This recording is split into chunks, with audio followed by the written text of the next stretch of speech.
여러분, 우리가 살아가는 세상은 때로 예측할 수 없는 어려움과 핍박으로 가득합니다.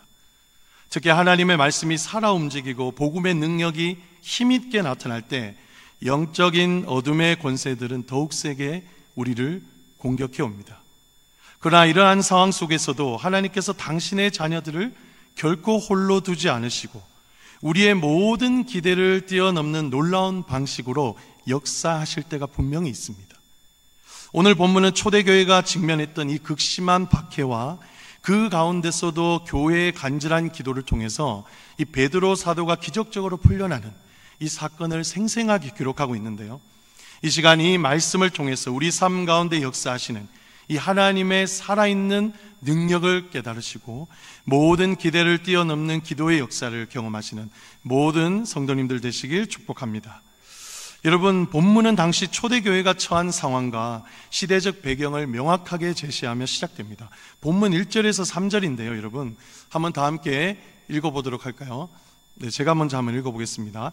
그때 헤롯 왕이 손을 들어 교회 중에서 몇 사람을 해하려 하여, 2절입니다. 요한의 형제 야고보를 칼로 죽이니 유대인들이 이 일을 기뻐하는 것을 보고 베드로도 잡으려 할세. 때는 무교절 기간이라.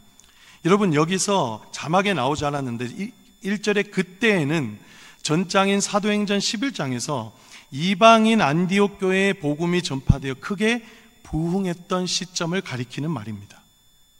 복음이 이방인에게까지 확산되고 교회가 부흥하자 어둠의 권세들은 필연적으로 물리적 압박을 통해서 사도들과 교회를 핍박하기 시작했어요. 여러분, 이때 이제 말씀에 있는데 헤롯 아그리빠라는 이 왕이 유대인들의 지지를 얻기 위해 교회를 박해하는 정책을 폈고 그 결과 이 요한의 형제인 야고보가 사도의 칼에 순교하는 이 참극이 벌어집니다. 이 일에 유대인들이 기뻐하는 것을 본 헤롯은 여세를 몰아서 이제 오늘 본문에서 이 베드로까지 체포하기에 이르렀던 것입니다. 여러분, 근데 가뜩이나 이때는 유대인의 3대 절기 중 하나인 무교절 기간이었습니다. 여러분, 에베소서 1장 20절에서 23절 말씀을 한번 읽어보겠습니다. 여러분 다 잘 아시는 말씀인데 시작. 그의 능력이 그리스도 안에서 역사하사 죽은 자들 가운데서 다시 살리시고 하늘에서 자기의 오른편에 앉히사 모든 통치와 권세와 능력과 주권과 이 세상뿐 아니라 오는 세상 일컫는 모든 이름 위에 뛰어나게 하시고 또 만물을 그의 발 아래에 복종하게 하시고 그를 만물 위에 교회의 머리로 삼으셨느니라. 교회는 그의 몸이니 만물 안에서 만물을 충만하게 하시는 이의 충만함이니라. 아멘. 여러분, 하나님께서 그의 능력이라 하면 하나님이 주신 부활의 능력, 이 능력을 예수 그리스도께 주셨고 이 예수 그리스도께서 모든 통치와 권세 위에 뛰어나신 교회의 머리 되셔서 만물을 통치하려는 주권자로 삼으셨다는 말씀이죠. 그런데 이 예수님이 복음으로 세상을 다스릴 때 23절에 보시면 만물 안에서 만물을 충만하게 하시는 이에 충만합니다. 즉 예수 그리스도께서 복음으로 세상을 충만하게 하시면서 다스리실 때 바로 어둠의 권세들은 필연적으로 거부 반응을 보인다는 거죠. 통치권자 중에 통치권자이시자 교회의 머리 되셔서 이 교회의 머리 되신 주님이 세상을 다스리실 때 복음으로 충만하게 하실수록 어둠의 권세들은 거부 반응을 보인다는 것이죠. 이 거부는 어둠의 영들의 주도로 조직화됩니다. 특정 세력이나 그리고 단체에 의해 성도와 교회를 현실에서 물리적으로 핍박하는 형태로 일어날 때가 있습니다. 바로 오늘 본문처럼 그렇게 드러난 것입니다. 여러분, 무슨 이야기인가 하면요, 교회가 복음으로 부흥하고 주님의 뜻을 따라가려고 할 때 영적인 박해는요 당연히 따라옵니다. 당연한 현상입니다. 오히려 이것은 우리가 예수 그리스도로 충만하다는 반증이 되는 것이죠. 빛이 여러분 강하게 비춰질수록 어둠은 더욱더 자신의 입지가 줄어들기 때문에 발악하는 법입니다. 그러므로 성도님들, 우리가 복음 안에 성장하고 여러분이 주의 뜻을 따르고 믿음으로 살아가려고 할수록 어려움이 찾아온다면 그것은 우리가 어쩌면 올바르게 주님이 기뻐하시는 삶을 살고 있다는 증거입니다. 이상하게 생각할 게 없어요. 어려워지는 것입니다. 중요한 것은 이러한 핍박과 어려움 속에서 우리가 어떻게 반응해야 하는가. 오늘 저는 적어도 이 본문을 통해서 초대의 교회를 통해 우리가 명확한 질문을 제시하고 또 받기를 원합니다. 여러분 5절을 한번 보시죠. 교회가 할 일은 기도라는 것을 보여주고 있습니다. 5절을 다 함께 읽겠습니다. 네, 시작. 이에 베드로는 옥에 갇혔고 교회는 그를 위하여 간절히 하나님께 기도하더라. 여러분 교회와 성도는 여전히 세상 가운데 존재하기에 좋을 때나 좋지 않을 때나 언제든 영적인 핍박이 있을 수 있습니다. 시험이 있을 수 있죠. 특히 복음이 잘 전파되고 교회가 부흥하는 때일수록 어쩌면 내 현실의 삶 속에서 또한 교회가 어둠의 공격을 받는 것은 자연스러운 일일지 모릅니다. 여러분 거기에 보시죠. 베드로가 추억된 날은 유대인의 또한 3대 절기 중 하나인 무교절 기간입니다. 무교절은 유월절과 함께 유대인들에게 하나님이 그들 조상에게 베풀어 주신 구원의 은혜를 기념하는 중요한 날이죠. 제사의 날이자 축제의 날입니다. 본문은 이렇게 종교적으로 의미가 큰 날에 일이 일어나고 있음을 강조하는 것을 볼 때 모든 상황에서 우리는 영적으로 좋을 때일수록, 기뻐할 때일수록, 내 마음대로 신앙생활 잘 될수록 더 함께 깨어 있어야 한다는 것을 말해준다고 생각합니다. 여러분 저는 이제 청년 시절 때 이 네팔에 선교를 갔던 경험을 잊을 수 없습니다. 청년 시절이라니까 다들 표정이, 목사님이 청년 때가 있었어. 여러분 있었습니다. 여러분 자녀들처럼 예쁘고 그럴 때가 있었습니다. 네, 웃는 성도분들, 저를 위해 기도하시는 분들인 줄 믿습니다. 그래서 청년 시절 네팔 선교를 갔는데 당시 내전 중이었습니다. 그래서 사역을 제대로 할 수 없어서 선교사님의 이제 가이드 아래 이제 개인 정비하는 시간을 가졌었습니다. 그런데 그렇게 저희가 마음을 놓고 있을 때 선교지에서 기도하고 단순히 큐티하고 묵상하면서 하나님 때를 잘 기다리고 있었다고 생각했는데 형제들이 밤마다 음란한 꿈을 꾸며 어둠의 영들에게 공격을 받았다는 것을 아침 큐티 시간에 서로 알게 되었습니다. 그리고 그 자리에서 무릎을 다시 꿇고 말씀을 붙들고 우리가 다시 영적으로 깨어서 움직이는 선교뿐만 아니라 이 평온하고 겉으로는 아무것도 일어나지 않는 이 시기일수록 더욱더 기도하자고 서로 격려했던 생각을 많이 하게 되었습니다. 이처럼 우리는 상황이 더 좋든지 아무 일도 일어나든지 아닌 간에 항상 깨어 있어야 합니다. 어둠은 우리가 영적으로 나태해지거나 방심하는 틈을 노려 공격해 오기 때문입니다. 여러분 보세요. 베드로의 투옥 소식을 들은 초대교회와 성도들이 어떻게 대처했죠? 방금 읽으셨죠? 현실과 상황에 쉽게 위축되거나 절망하지 않았습니다.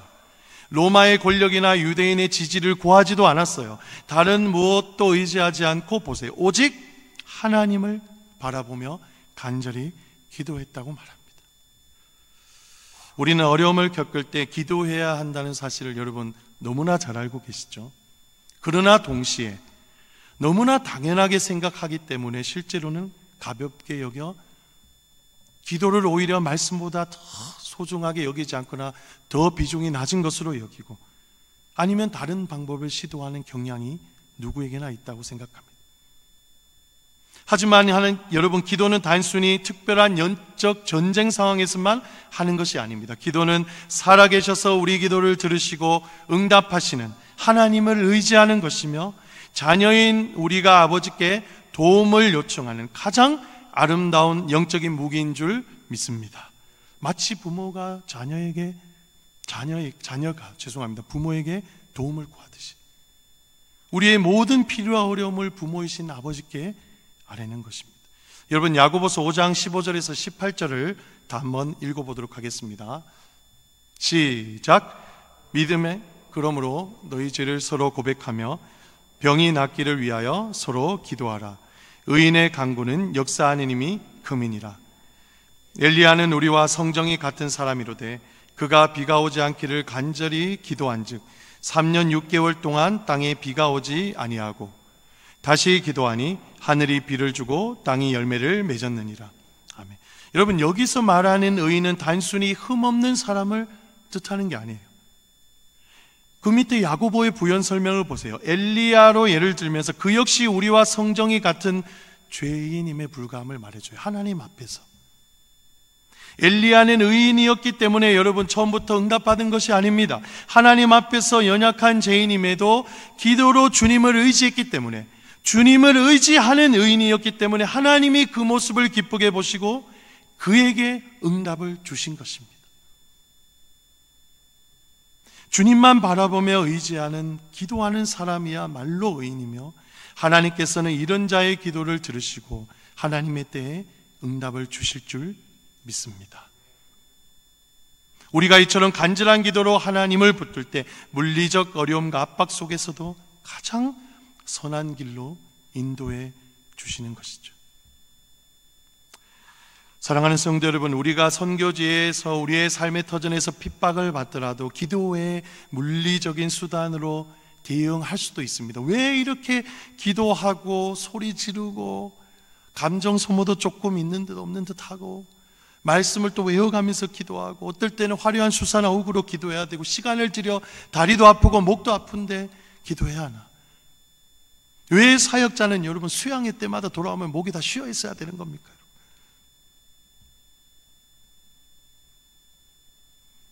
기도 외에 다른 것으로 해결해 주시면 안 되나요? 하나님 생각하실 수 있죠.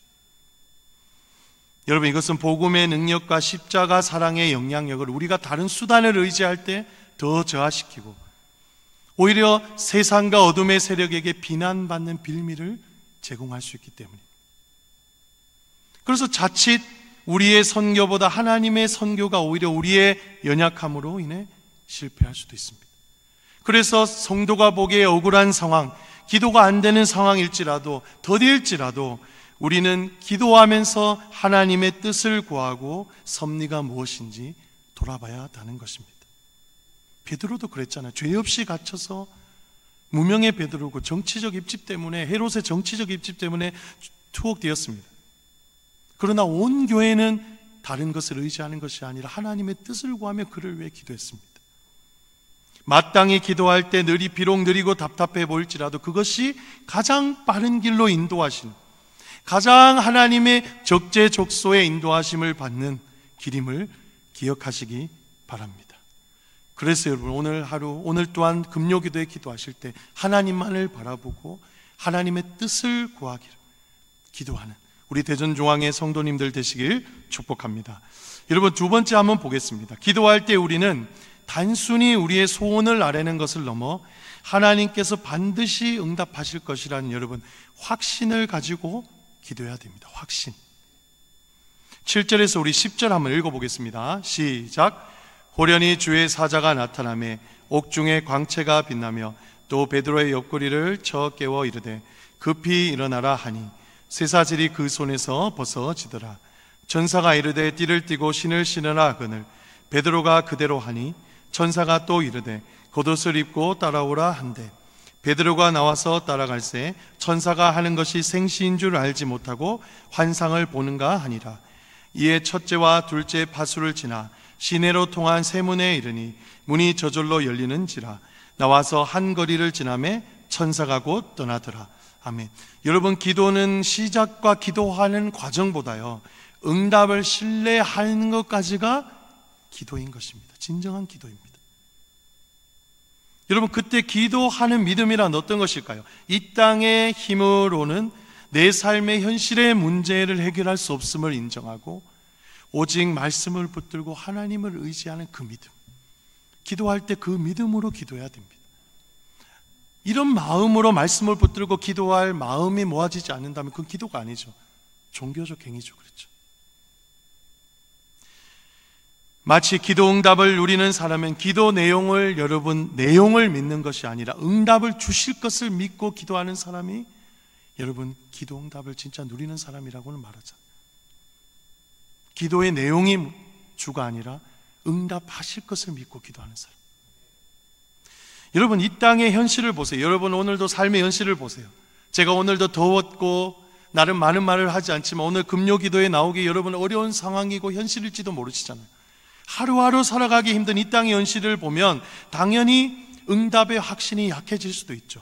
오늘 여러분 베드로의 투옥된 상황을 한번 보세요. 4절과 6절인데 이게 남의 일이라고 다 알고 보면 진짜 별거 아닌 일이에요. 근데 한번 보세요. 베드로는 여러분 병사 4명씩 4개 조의 감시를 받았습니다. 옥중에서도 2명의 병사가 여러분 양옆에 끼고 있었대요. 잘 때까지. 심지어 쇠사슬도 2겹으로 채워져 있었다네요. 누가 보아도 탈출은 불가능해 보이는 상황이죠. 현실을 보시면. 그러나 여러분, 기도하는 사람, 기도하는 성도와 교회는 상황에 위축되지 않습니다. 세상과 핍박에 억압할수록 하나님의 능력도 더 크게 말씀대로 역사하실 것을 신뢰하는 것이죠. 이런 믿음이 있을 때 더딜지라도 하나님이 진짜 무엇을 하셨는지 응답을 볼 수 있는 성도가 될 수 있다는 말이에요. 그리고 여러분, 아까 방금 읽은 7절에서 10절 본문은 하나님의 놀라운 개입을 극적으로 보여줍니다. 호련히 주의 사자 천사가 나타나 옥중에 광채가 빛나고요, 베드로의 옆구리를 쳐서 깨우죠. 그리고 급히 일어나라고 하자 쇠사슬이 매였던 손에서 벗겨지죠. 그리고 천사는 베드로에게 띠를 띠고 신을 신으라고 명하고 겉옷을 입고 따라오라고 합니다. 베드로는 천사가 하는 것이 생시인 줄도 알지 못하고 환상을 보는가 했다고 돼 있죠. 그리고 첫째, 둘째 파수를 지나 시내로 통한 세문에 이르자 문이 저주로 열립니다. 이렇게 베드로는 초대교회 성도들의 기도와 하나님의 극적인 개입하심의 은혜를 입고 옥에서 풀려나게 됩니다. 여러분, 인간의 힘으로 불가능해 보이는 이런 상황이나 경중을 다투는 기도에 하나님께서 응답하신 걸 여러분, 우리는 무엇이라고 부릅니까? 기적이라고 부릅니다. 기적. 그러나 여러분, 기적은 우리가 원해서가 아니라 하나님의 약속의 말씀이 있기 때문에 우리는 어쩌면 기도하면서도 여러분, 기적을 기대하면서 기도해야 됩니다. 믿으면서 기도해야 됩니다. 그러나 아무 일도 일어나지 않는다면 다시 하나님 앞에 나갈 수밖에 없는 것이죠. 그러나 기적은 있다는 것. 여러분 어떠십니까? 진짜 오늘 밤에 기도할 때 그냥 그런 제목, 어느 정도 기도하고 내 힘으로 했을 때 이루어질 만한 것들을 기도 제목으로 가지고 오셨습니까? 아니면 이 더운 날씨에, 숨 막히는 날씨에 오셨잖아요. 정말 하나님의 역사하시고 내 기도에 응답하실 이 기적이 나타날 것을 기대하며 오셨나요? 한번 물어보세요. 여러분, 누가복음 4장 18절 19절은 주의 복음이 전파되는 곳에 이런 구원의 역사가 일어난다고 이야기합니다. 우리 믿음으로 다 함께 읽어보겠습니다. 시작. 주의 성령이 내게 임하셨으니 이는 가난한 자에게 복음을 전하게 하시려고 내게 기름을 부으시고 나를 보내사 포로된 자에게 자유를, 눈먼 자에게 다시 보게 함을 전파하며 눌린 자를 자유롭게 하고 주의 은혜의 해를 전파하게 하려 하심이라 하였더라. 아멘. 여러분, 그래서 우리는 우리의 구원을 위해서 하나님의 입장에서 기적은 늘 일어날 수 있다는 사실을 기대하면서 기도해야죠. 일어나지 않을지라도.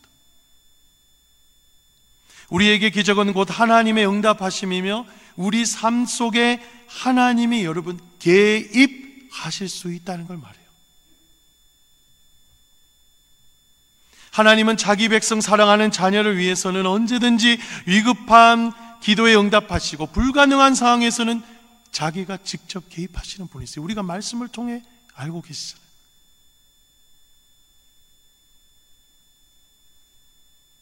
로마서 8장 31절에서 32절입니다. 그 왜 하나님께서 우리 삶에 개입하시냐 이 말해주잖아요. 제가 읽어볼게요. 그런즉 이 일에 대하여 우리가 무슨 말하리요? 만일 하나님이 우리를 위하시면 누가 우리를 대적하리요? 자기 아들을 아끼지 아니하시고 우리 모든 사람을 위하여 내주시니가 어찌 그 아들과 함께 모든 것을 우리에게 주시지 아니하겠느냐? 우리 모든 사람을 위하여 자기 아들을 내어주시니가 어찌하여 우리에게 그 다른 것을 주시지 않겠느냐? 우리를 죄에서 구원하시기 위해 자기 아들을 십자가에 내어주셨잖아요. 우리를 죄에서 구원해 주시기 위해 현실의 삶에 직접 들어오셔서 하나님의 아들의 인간의 모습으로 십자가에 달리신 그 간섭, 그 사랑이 늘 우리는 느끼지 못하고 알아채지 못하지만 저와 여러분을 향해 있다는 사실입니다. 그가 하신 일을 토대로 제가 이야기하는 거죠. 이처럼 놀라운 사랑을 이미 베풀어 주신 하나님이 저와 여러분에게 진짜 필요한 것이라면 왜 어찌 우리 기도를 듣지 않으실까요? 왜 기도를 외면하시겠습니까? 여러분, 신정통주의 신학자 중에 제가 조금 신학교 때 관심이 있어서 봤는데 칼 바르트라는 사람이 있습니다. 이 사람이 이런 말을 했어요.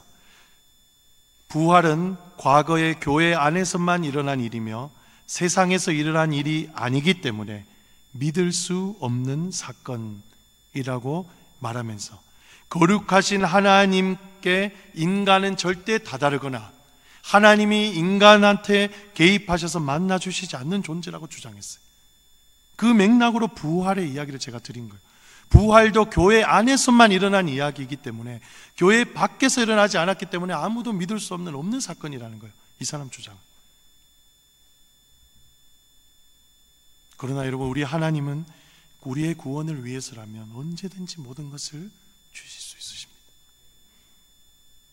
우리 삶에 하나님의 응답은 기적이 아니라 일상인 줄 믿으시기 바랍니다. 하나님의 기적적인 사랑이 우리 삶의 자연스러운 현상으로 나타나지 않을지라도 그는 여전히 여러분들을 보이지 않게 사랑하시고 일하시기 위해서 날마다 여러분과 함께 동행하시는 분이십니다. 그래서 기도자가 응답받는 것이 아니라 하나님의 개입으로 결국에 응답하실 것을 믿는 사람이 진짜 응답을 누리고 하나님의 일을 볼 수 있다는 것입니다. 여러분, 저희는 사실 오늘도 그렇고 예배 드리기 좋고 좀 덥지만 에어컨 좀 빵빵하게 나오고, 저는 그래서 금요 기도회를 너무 사랑합니다. 제가 제일 시원하면서 설교할 수 있었어요. 청년부실도 너무 사랑하고 설교하기 좋지만 청년들이 자랑이 아닌 듯한데 너무 많아가지고 더워요. 제가 설교하면 땀이 나요. 근데 우리는 이렇게 하나님께서 예배하기 좋은 환경으로 열어주시고 인도해 주시잖아요. 근데 진짜 하나님의 개입하심이 필요한 선교지에서는 여러분, 하나님 개입하세요. 하나님의 개입이 진짜 주권적으로 필요합니다. 제가 기도하고 교제하는 파키스탄의 한 선교사님이 계십니다. 그런데 이 무슬림을 향해서 복음을 전하시고 그들에게 훈련을 시키시고 제자로 이제 그들의 세례를 주시고 개종시키시는데, 어느 날은 밤에 자는데 여러분, 똑똑똑 갑자기 밤늦게 문소리가 나더래요. 누가 급하게 문을 작은 소리로 두드리지만 경종을 알리는 소리처럼 빠르게 노크를 하더래요. 근데 밤중에 찾아왔고 무슬림에게 쫓길 수 있는 상황이고 선교안의 근거지가 발각될까 봐 선교사님이 두려움을 느끼셨대요. 그런데 두드리길래 문을 열어보니까 자기도 처음 보는 파키스탄 청년이었대요. 그런데 이렇게 말하래요. 혹시 엘 누구누구 선교사님 맞냐고. 맞다고. 날 아시냐고. 어떻게 찾아왔냐고 하시니까, 하나님께서 이 누구누구 선교사님 집이 저기에 있으니까 너를 핍박하는 사람이 오늘 밤에 올 거니까 거기로 들어가라고 하셨대요.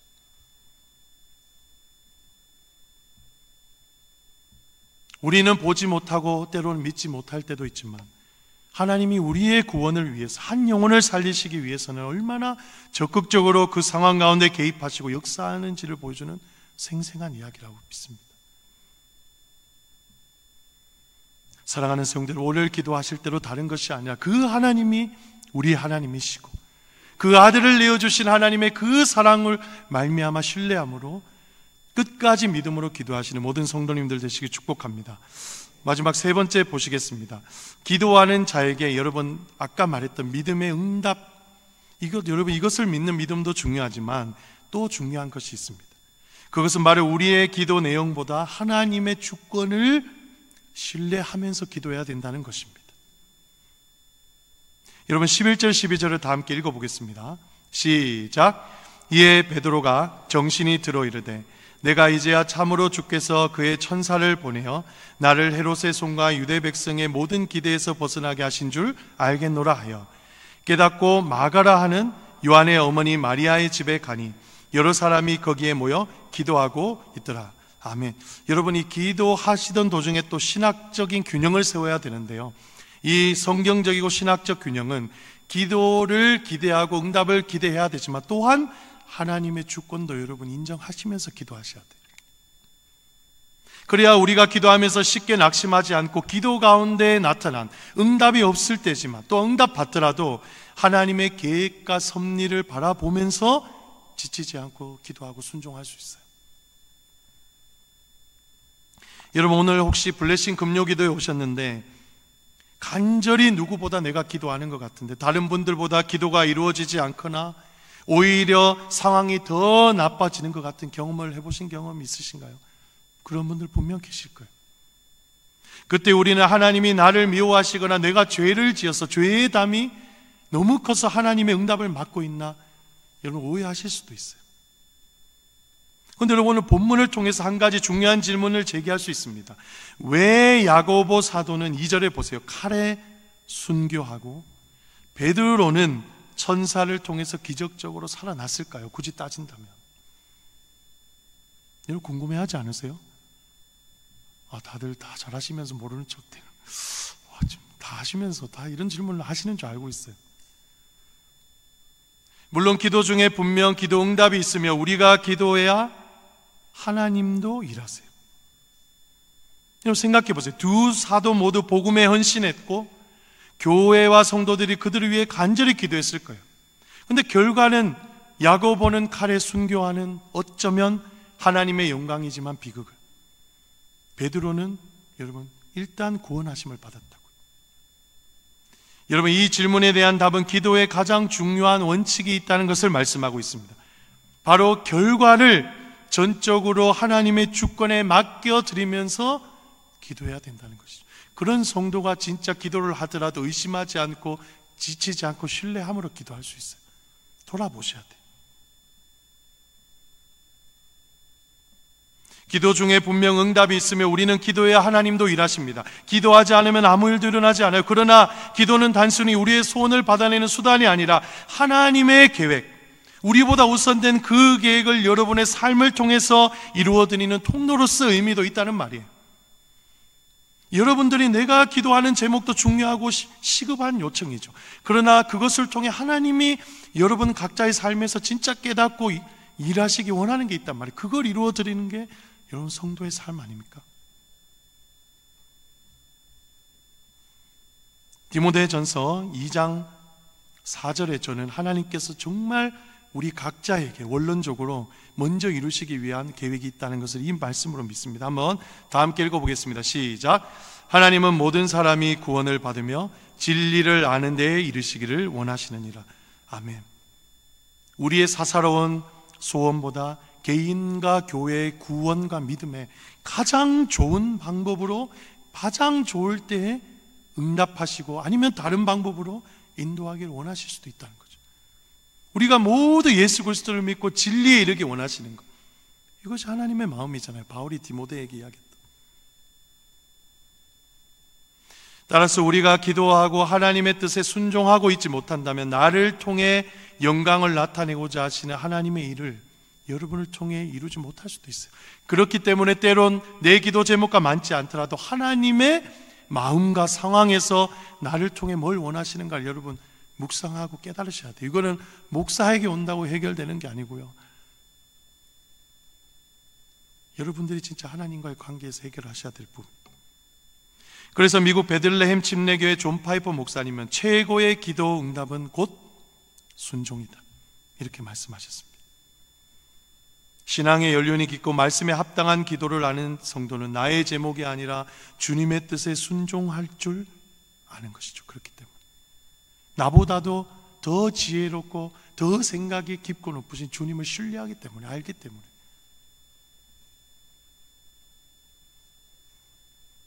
여러분 6절 7절을 그래서 보세요. 아까 감옥에 갇힌 베드로도 복음을 전하다가 개인적인 핍박과 고난을 만났지만 오히려 여러분 그들을 위해서 기도하던 초대교회 성도들보다 더 평안하게 여러분 뭘 하고 있었죠? 자고 있었어요. 12절에 보면 베드로가 천사의 인도를 받아 깨닫고 찾아가 마가의 어머니라는 집에서 여러 사람들이 밤늦게 여러분 기도했어요. 물론 이 초대교회 성도들의 간절한 기도가 먼저 있었지만 한편 베드로는 편안히 자고 있다가 천사의 인도하심을 받았대요. 깨지 못하니까 옆구리를 쳐서 깨웠다고 하잖아요. 베드로는 왜 이렇게 마음이 편한 것일까?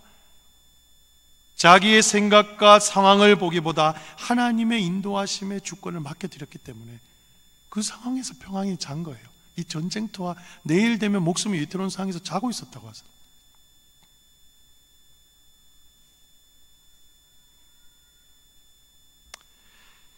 여러분, 그래서 가장 강력한 기도 응답을 위해서는 꼭 내 기도가 이루어져야 한다는 편견, 종교적인 욕망을 뛰어넘으셔야 돼요. 기도는 그런 거예요. 사실은 하면 할수록 느껴지실 거예요. 연륜이 쌓인 분들은. 그리고 하나님의 뜻이 내 기도 응답으로 이루어지지 않더라도 우리 삶에 성취되는 것을 보고 깨닫는 성도가, 저는 진짜 하나님이 어쩌면 기뻐하시고 응답받은 성도라고 믿습니다.